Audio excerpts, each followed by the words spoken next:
Deep in the forest of Croatia stands one of the most fascinating buildings I've ever explored. It's massive, remote, and it's been left to crumble for decades. Today we're heading inside Petrova Gora, a monument with a history as heavy as the concrete it's made out of. This is the monument to the uprising of the people of Kordun and Banija, finished in 1981, to honor the local partisan resistance during World War II. It looks impossible to ignore, even from a distance, like a giant metal sculpture just dropped into the forest by aliens. We quickly found the official entrance, thanks to some helpful graffiti. As we go inside, remember that this building used to be a full cultural center, not just a monument. It had exhibitions, a library, meeting halls, everything. It was built to commemorate battles, massacres and resistance during World War II. What made these so unique is that they didn't look like typical war memorials. No statues of generals, no heroic poses. Instead they used abstract shapes and modern architecture to symbolize ideas, unity and sacrifice. Yugoslavia was politically independent from both the Soviet Union and the West, so architects actually had creative freedom. The result? Monuments that looked futuristic, surreal and completely different from anything in Europe. Inside, the first thing you notice is the scale.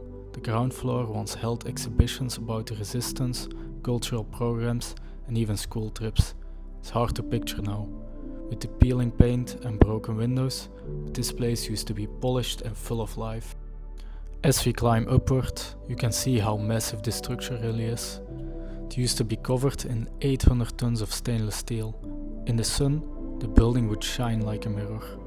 People described it as almost looking alive. Unfortunately, most of that steel was removed during the 1990s. Some stolen, some sold as scrap. Without it, all that's left is a concrete skeleton.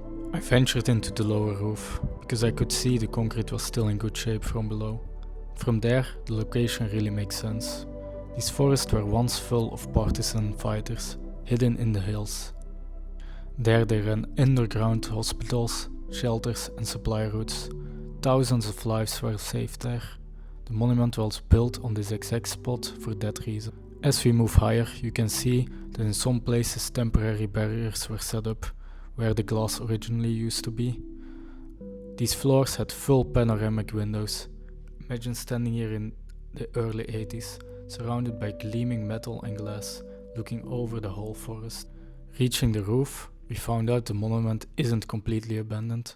There's an active cell tower mounted here, humming quietly. It's strange.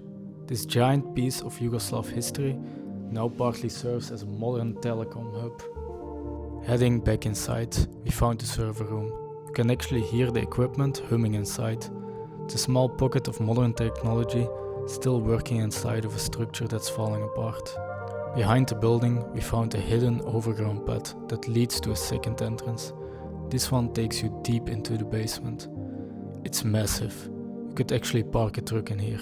Half of it is flooded now. Water seems to collect here from years and years of leaks. It feels strangely calm, like the building is slowly sinking into the forest. In the back of the basement, there is an old boiler system. It's once heated the entire complex. The monument wasn't just symbolic, it was functional. A fully equipped public building with heating, lighting, exhibitions and all of it. And by looking at the scale of this boiler, it probably was pretty toasty here. Exploring here feels like exploring the remains of a country that doesn't exist anymore. The history is still here. You can feel it in the walls, the forest, the silence.